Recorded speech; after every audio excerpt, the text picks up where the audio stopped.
Video 75 of the Psyche Nomad. What is the word for today? The word for today is slander. Yes, it all starts with a lie. Normally, not a white lie, those little lies that people tell just to not hurt the feelings of other people. No, and that's a black, very black lie with the intention to hurt.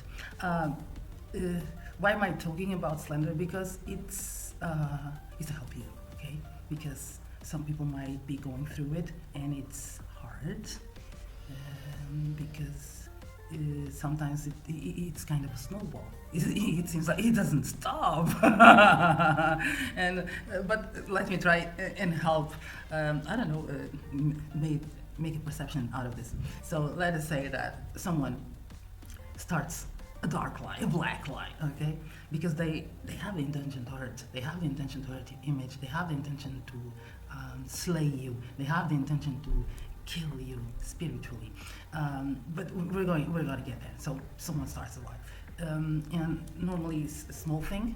Back in the days, you would know who said the lie, and you would take, let's have a duel and sort this out man to man. Well, not now. No, there's dark web. No, lies spread so quickly and so easily at the hand of so many people. And that reminds me of during the Roman Empire, when the emperor put up a show, normally for political reasons. When the people were not pleased with the emperor, they gave it a little breadcrumbing, a little festival, and they would offer the people a sleigh spectacle where they would put the Christians or the Jews in the arena to fight animals, wild animals, or gladiators. But the intention was, give blood to the people, so people could distract themselves from the real things, which was the emperor's work,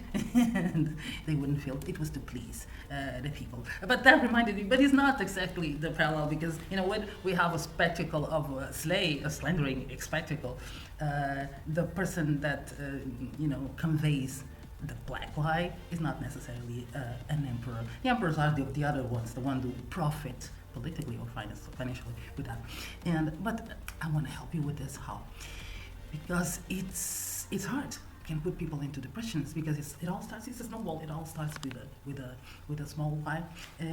We're not going into the psychology of the slanderer, because they become too many.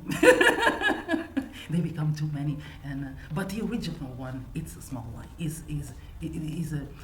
with intent, but it's a lie, because they can't tell the truth. They can't say what really bothers in the people they're slaying, because they themselves are ashamed of the reasons that make them slay. So they create a lie. So how do you make a good lie? You put 5% of truth. You put 95% of lies, and they throw it, and normally sticks in a wall. People believe it because there's some truth about that makes it realer. And the slayer goes on, and then he starts believing the own lies, he says, because it's easier than facing the petty reason that made him or her start the lie. Normally it's very petty. It's so shameful that they can even face the, not even them, they can't. That's why they need the lie, because because the truth is too painful, is too petty. So, but this is not this is not a video dedicated to the slanderer. This is a video dedicated to people who suffer slander, sometimes for 20 years, okay? Sometimes for 20 years.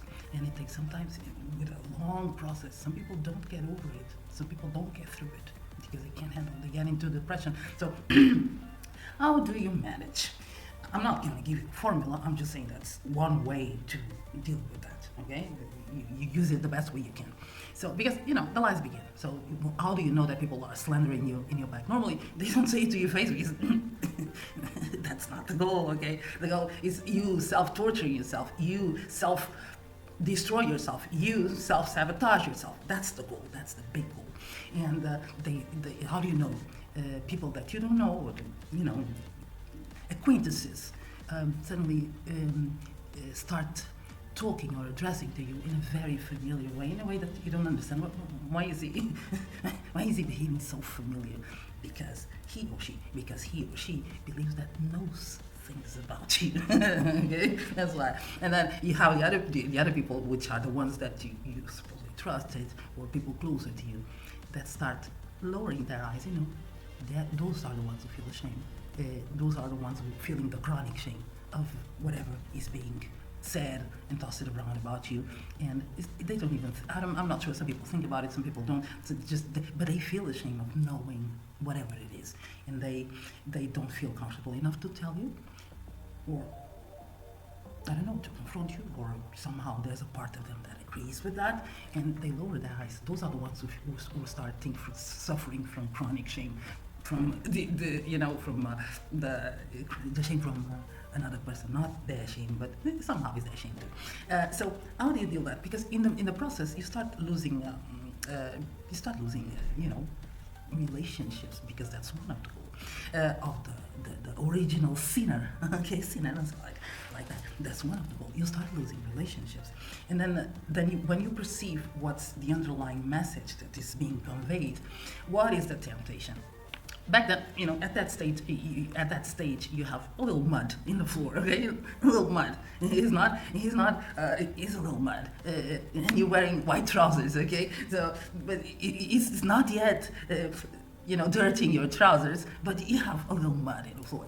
But it keeps building up because, life spread very, very, very, very fast. And you, where was I? I suddenly lost myself. It keeps building. The mud keeps building. Where you're probably going to get into a depression. If you didn't, you have two choices, because you start understanding what's the underlying message, and you want to protect your ego, you want to protect your image, so you start defending yourself. So, but I don't know. It's kind of difficult. Then you go through a phase that you start being angry at people, but developing hate for a mass of people, that sometimes people you don't know, other times people you know, but you're not sure. You're gonna address hate without. Anyway, it's hate, okay? If you're gonna address hate, it's gotta be born somewhere. It's born inside of you. It's a lot of energy that you're gonna waste throughout your day if you choose to hate. So I wouldn't recommend that. The other thing that when the mud starts, building up so well, is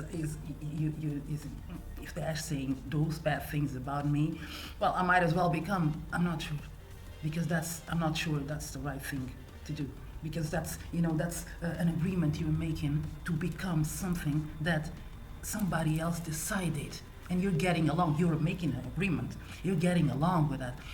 You start disconnecting from yourself, and that's the worst. That's the loneliest place in the whole world. Nobody going to tell me that feeling lonely is being alone. It is not the same thing. The loneliest place in the world is when you abandon self, because you become nobody. You don't know who you are. You get lost. You don't know who you are. And if you decide to go along, to become whatever is being said, once it's being said, I can't fight it, might as well join them and become. If they say you're an assassin, you're gonna become an assassin. If they say you are a whore, you're gonna become a whore. If they, whatever. You cannot disconnect from self, because that's the loneliest place in the world. Your world starts and begins in you, okay? Your world. It's not the other people's world. Your world starts and begins with you.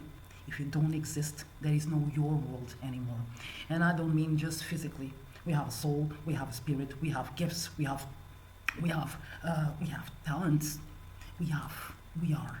And you're gonna lose all that because of someone that couldn't deal with a petty truth that he couldn't admit, so he had to create another. Because I'm saying he because he could be a she.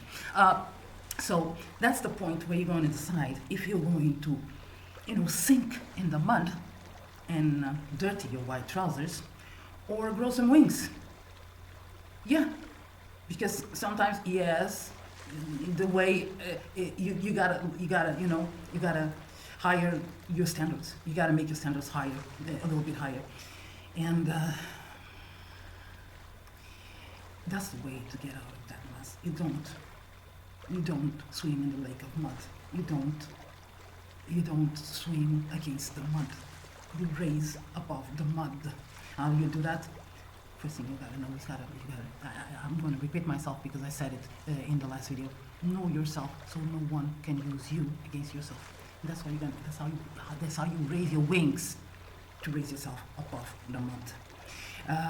But it's your choice, okay? It's always your choice. And I would say the best way is raising your standards. You raise your standards even to yourself.